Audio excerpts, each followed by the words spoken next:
Assalamualaikum warahmatullahi wabarakatuh. Dalam kesempatan ini kita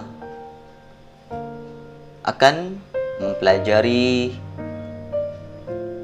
bab tentang sholat berjamaah dan sholat munfarid, yaitu materi kelas 7 pendidikan agama Islam.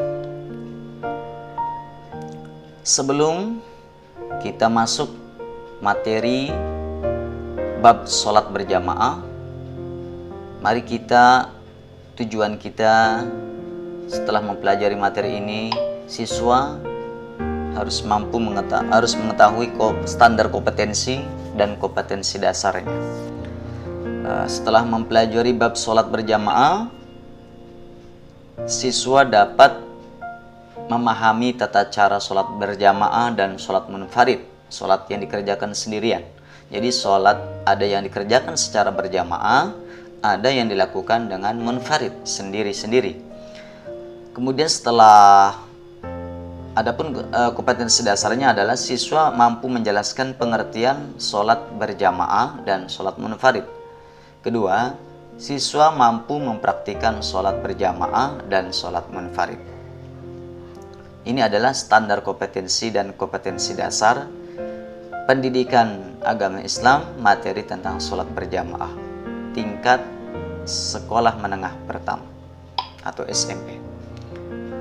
Pengertian di sini kita akan mempelajari pengertian, dalil dan keutamaan sholat berjamaah, kemudian syarat sholat berjamaah, kemudian ketentuan bagaimana cara sholat berjamaah, yang keempat praktek sholat berjamaah. Pengertian. Apa sih pengertian sholat berjamaah? Sholat berjamaah adalah sholat yang dilakukan secara bersama, dipimpin oleh yang ditunjuk sebagai imam. Ada imam, ada makmum. Minimal imam dan makmum, satu orang.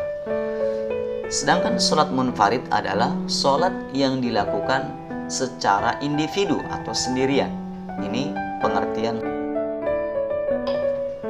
Dalilnya diriwayatkan oleh Imam Bukhari dan Muslim. Dalil dan keutamaan sholat berjamaah.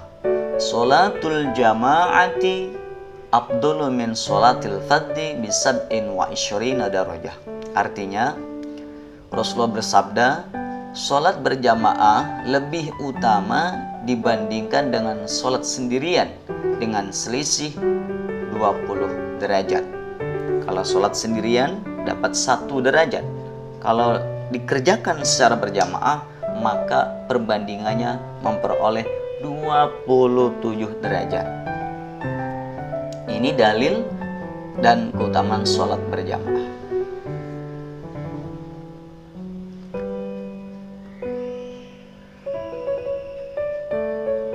Anak-anakku semua,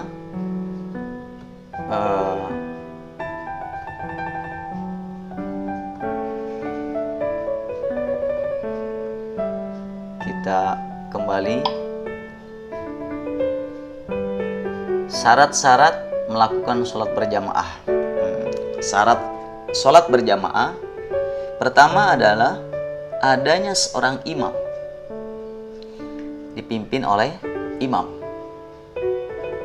Kemudian berikutnya adalah ada makmum, pengikut, minimal 1 orang. Kemudian dikerjakan dalam satu majelis, satu tempat. Kemudian syarat berikutnya adalah sholat makmum sesuai dengan gerakan sholat imam.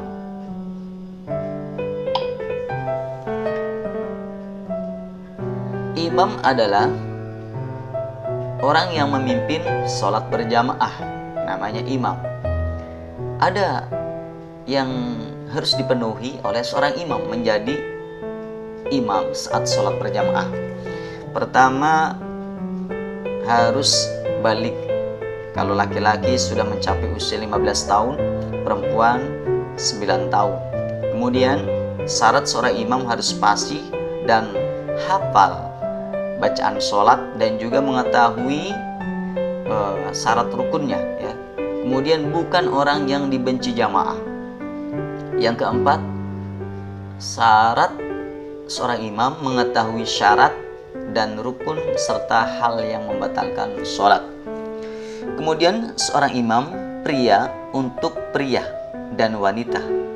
Kalau imam pria, makmum pria dan juga wanita boleh. Tapi kalau imam seorang perempuan, makmum seorang laki-laki tidak diperbolehkan. Sedang imam wanita untuk wanita saja.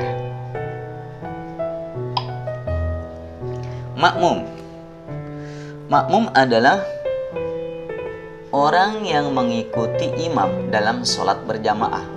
Syarat makmum yang pertama adalah berniat mengikuti imam, kemudian tidak mendahului gerakan imam.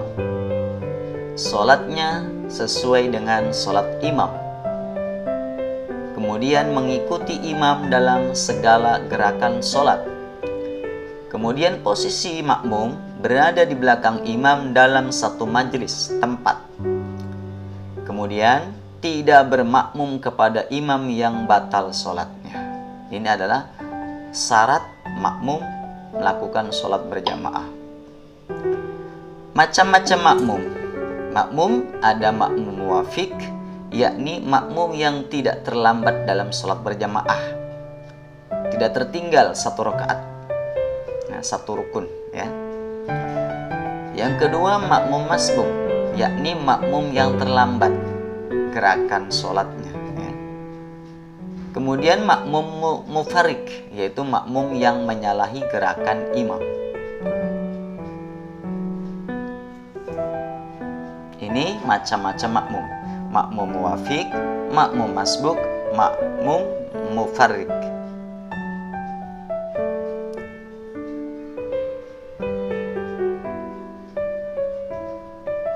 Kemudian ketentuan sholat berjamaah. Sholat sunnah berjamaah, sholat sunnah berjamaah, posisi dalam berjamaah, halangan sholat berjamaah. Sholat sunnah berjamaah. Sholat apa saja sih? Sholat yang bisa dikerjakan secara berjamaah. Di antaranya adalah sholat yang dikerjakan dengan berjamaah adalah sholat fardu yang 5 waktu, semisal sholat subuh, zuhur, asar, maghrib, dan sholat isya. Kemudian sholat Jumat. Nah, sholat Jumat ini dikerjakan secara berjamaah. Menurut Imam Syafi'i minimal 40 orang. Kemudian sholat yang dapat dikerjakan dengan berjamaah adalah sholat tarawih. Ada yang 20 rakaat, ada yang 10 rakaat ditambah witir, yang 10 menjadi 13, yang 20 ditambah 3 witir menjadi 23. Silakan yang mana saja. Kemudian sholat Idul Fitri dan sholat Idul Adha. Ini juga dikerjakan harus berjamaah. Kemudian sholat jenazah. Kemudian sholat istisqo, minta hujan. Kemudian sholat yang dikerjakan berjamaah adalah sholat gerhana bulan dan gerhana matahari. Kemudian sholat witir. Kebanyakan sholat sunnah dituntut untuk dikerjakan secara munfarid, sedangkan menurut jumhur ulama sholat fardu sunnah muakkadah untuk dikerjakan berjamaah. Bahkan ada yang mengkategorikan fardu ain. Jadi ada perbedaan pendapat ya. Ada yang sholat sunnah itu harus dikerjakan berjamaah, ada yang munfarid. Ini adalah sholat-sholat yang bisa dikerjakan berjamaah. Kemudian posisi dalam berjamaah seperti apa posisinya? Nah, ini gambar posisi berjamaah ya. Kalau imamnya sendirian, imamnya satu, ya bisa di posisi sebelah kanan ya. Posisi ke sebelah kanan ya. Ini gambarnya nampak tidak jelas. Yang jelas kalau sholatnya ya makmumnya 2 di belakang imam, ya, orang pria dewasa, kemudian anak-anak, ya, kemudian di belakang perempuan dewasa, anak-anak, dan seterusnya. Ini adalah posisi sholat berjamaah.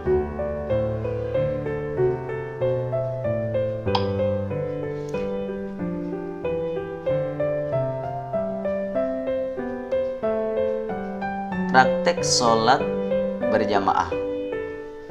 Adapun halangan sholat berjamaah.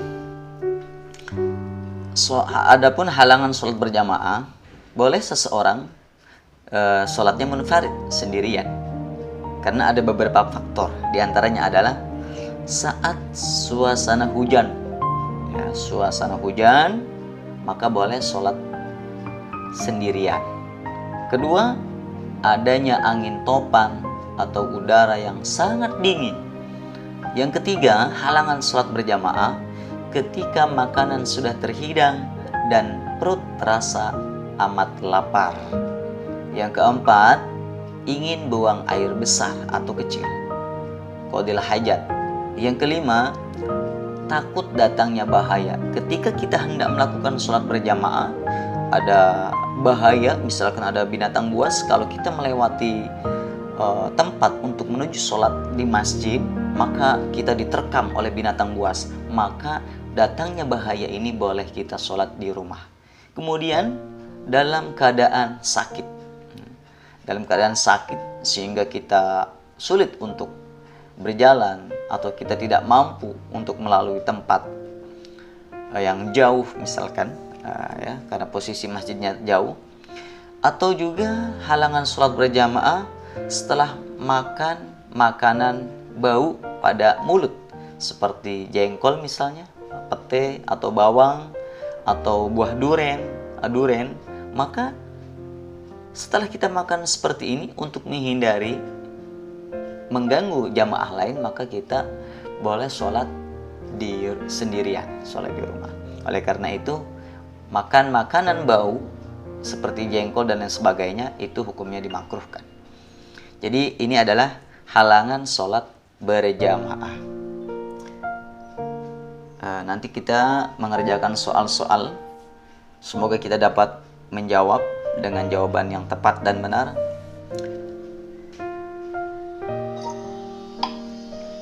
Soal yang pertama, sholat yang dikerjakan secara bersama-sama oleh 2 orang atau lebih, salah seorang di antara menjadi imam, sedang yang lain menjadi makmum, merupakan pengertian dari A. Sholat berjamaah, B. Sholat sunnah, C. Sholat Jumat, D. Sholat jamaah. Berikutnya adalah soal yang kedua. Makmum yang datang terlambat dan menemukan imam telah ruku pada rakaat pertama dikenal dengan istilah makmum. A. Munfarid, B. Mufarik, C. Masbuk, D. Marfu. Berikutnya adalah soal yang ketiga. Posisi berdiri makmum laki-laki jika sendiri adalah di depan imam, B. Saya ulangi, A. Di depan imam, B. Di belakang imam, C. Sisi kanan sejajar imam, D. Sisi kiri sejajar imam. Berikutnya adalah soal yang keempat. Di antara perkara di bawah ini yang tidak termasuk halangan menghadiri sholat berjamaah di masjid atau di mushola adalah A. Hidangan tersaji saat lapar, B. Cuaca sangat dingin, C. Hujan lebat, D. Sibuk bekerja. Berikutnya adalah soal yang kelima. Orang yang tertinggal dalam sholat berjamaah disebut A. Masbuk, B. Munfarid, C. Munkoti, D. Munfarik. Soal yang berikutnya, nomor 6. Sholat yang dilakukan sendirian disebut sholat A. Munfarid, B. Munkoti, C. Jama, D. Qosor. 7. Berikutnya adalah soal nomor 7. Sholat apa saja yang dilakukan dengan berjamaah? A. Sholat zuhur. B. Sholat maghrib. C. Sholat isya. D. Semua benar jawabannya. Nomor 8. Di bawah ini syarat sholat berjamaah kecuali A. Ada imam. B. Ada makmum. C. Ada makmum dan imam. D. Ada pengajian. Berikutnya, soal yang nomor 9. Di bawah ini cara mengerjakan sholat berjamaah kecuali A. Makmum mengikuti imam. B. Makmum berniat sholat berjamaah. C. Makmum berada di belakang imam. D. Makmum harus lebih pintar dari imam. Nomor berikutnya, nomor 10. Hikmah sholat berjamaah adalah A. Memupuk rasa persaudaraan. B. Membuat kita jadi beriman. C. Membuat kita minder. D. Kita bisa bercanda karena banyak orang ketika sholat. Demikian soal-soal yang harus dikerjakan. Semoga bermanfaat dan mampu menjawab dengan benar. Mudah-mudahan kita diberi kepahaman dan dapat melaksanakan sholat berjamaah dalam kehidupan sehari-hari. Terima kasih. Mari kita tutup dengan baca doa penutup. Raditu billahi rabba wa bil islami dina wa bi Muhammadin nabiyya wa rasula. Wassalamualaikum warahmatullahi wabarakatuh.